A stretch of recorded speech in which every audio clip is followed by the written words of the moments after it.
Dans cette troisième partie de vidéo sur la série sur le tableau de bord, je vais vous montrer comment faire un calcul d'évolution, ici avec un champ calculé. Alors, je vais repartir sur la base, ici je vais venir dans Insertion et Tableau croisé dynamique.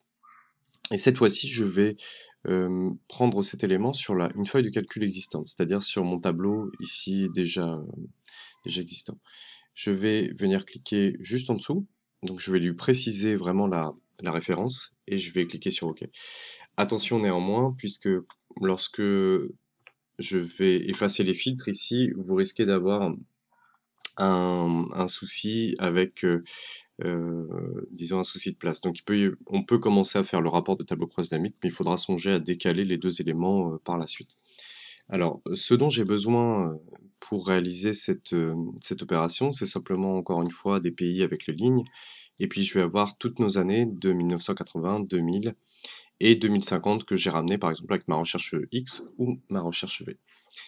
Je vais ici simplement sélectionner toutes mes données à l'aide de raccourcis CTRL majuscule et flèche du bas et flèche de droite, simplement pour ramener le séparateur de milliers.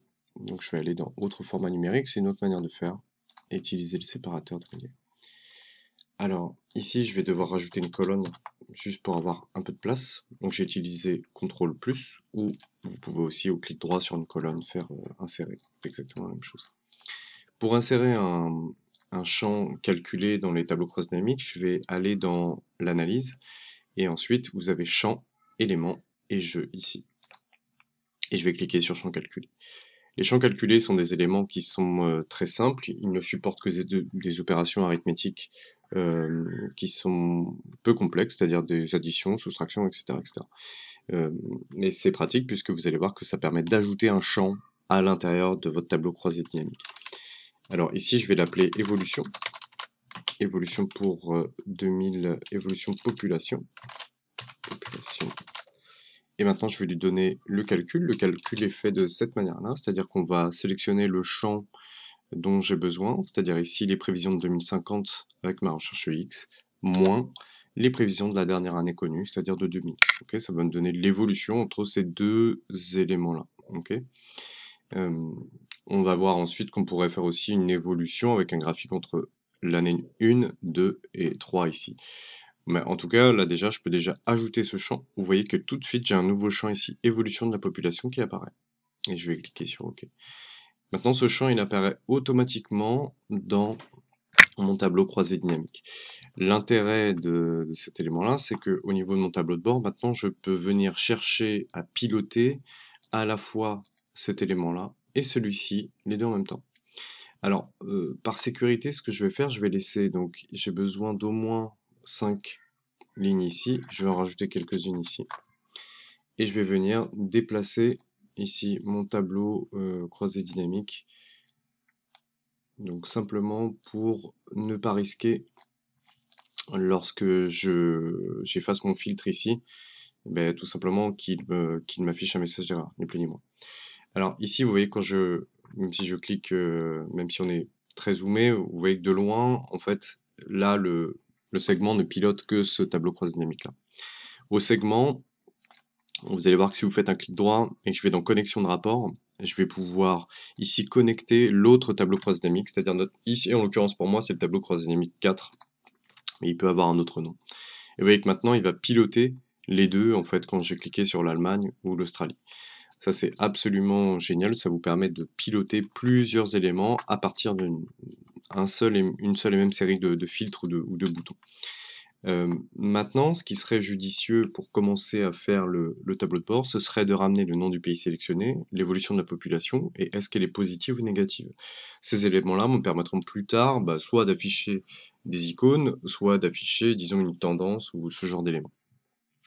Alors, juste avant, tout à l'heure, je vous indiquais qu'on pouvait aussi, via un certain nombre de graphiques, je vais enlever ces éléments-là, défiltrer, juste pour vous montrer, ici je pourrais aussi insérer ce qu'on appelle un graphique Sparkline, si vous ne voulez pas aller sur la prévisualisation de tableau de bord et que vous voulez aller très très vite.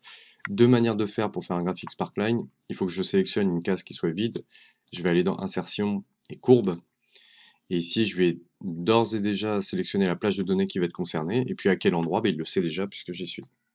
Ok, donc là, il vous donne une courbe où vous pouvez sélectionner le point haut, point bas, négatif, positif, des histogrammes ou l'élément de type conclusion et perte.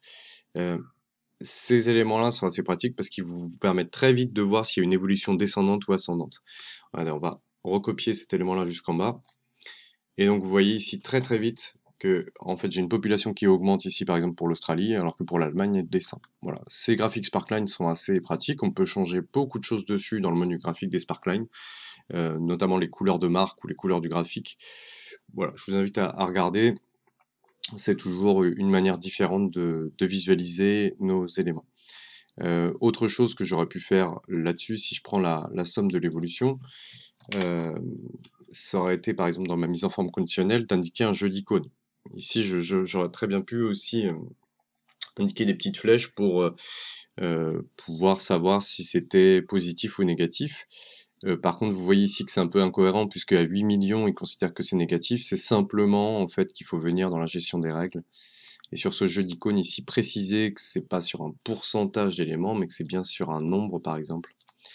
Et on pourrait lui dire ici, bah là en fait, en gros, ça va être si c'est supérieur à 0, on va le laisser sur cet élément-là. On pourrait juste au moins dire si c'est supérieur, si c'est inférieur à 0 et supérieur ou égal à 0. Ouais, là on va lui dire si la valeur est supérieure ou égale à 1, au moins, on va lui dire de laisser cet élément-là comme ça. Et vous allez voir qu'en fait, à partir du moment où ça va être négatif maintenant, il va vous afficher cette tendance avec l'icône rouge. Donc ça, maintenant, vous pouvez gérer comme vous voulez ce type de prévisualisation. Maintenant, bon, ce qui m'intéresse, c'est récupérer le nom du pays sélectionné sur cet élément-là. Donc ça va être très simple. Il suffira, puisque je considère que à partir du moment où on aura notre tableau de bord, on va surtout regarder un pays en question. Le nom de pays sélectionné, il pourra être fait avec une recherche X. Donc je vais zoomer juste après pour faire la formule, mais en gros, ma recherche X, elle va aller chercher le nom de pays sélectionné ici.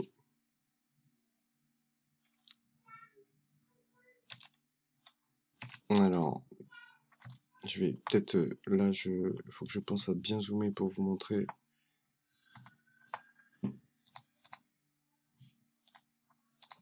Alors, ici,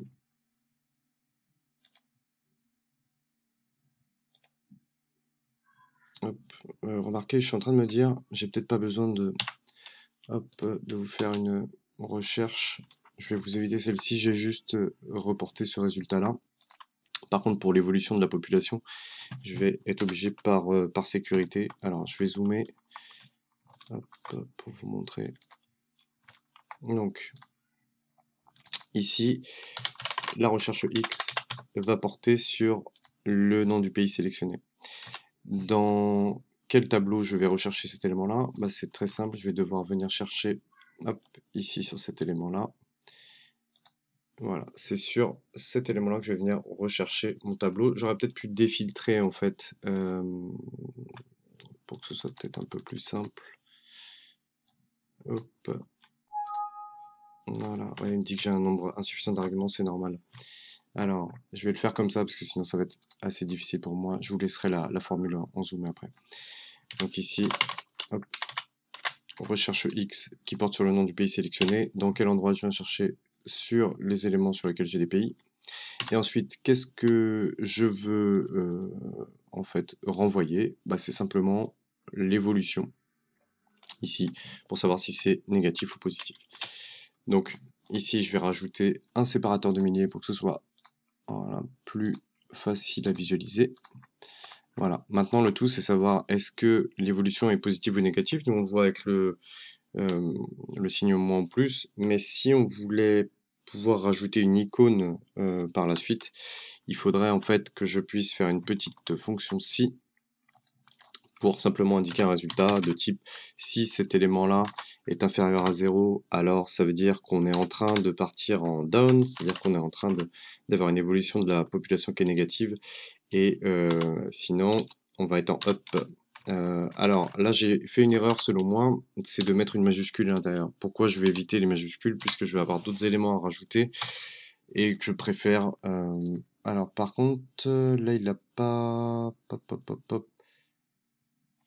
Peut-être que il a pas bien compris ce qui m'affiche un up. Donc à mon avis, il est possible qu'ici, il n'ait pas compris. On va peut-être le convertir en numérique. Puisque la recherche X parfois ramène ces éléments-là en texte. Je vois pas pourquoi il, il prend cet élément comme ça. Alors ça me semble un peu étrange.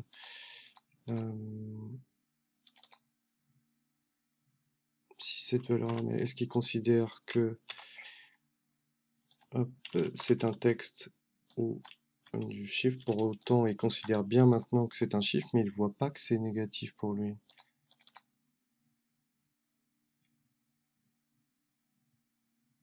Ah, tac, tac, tac.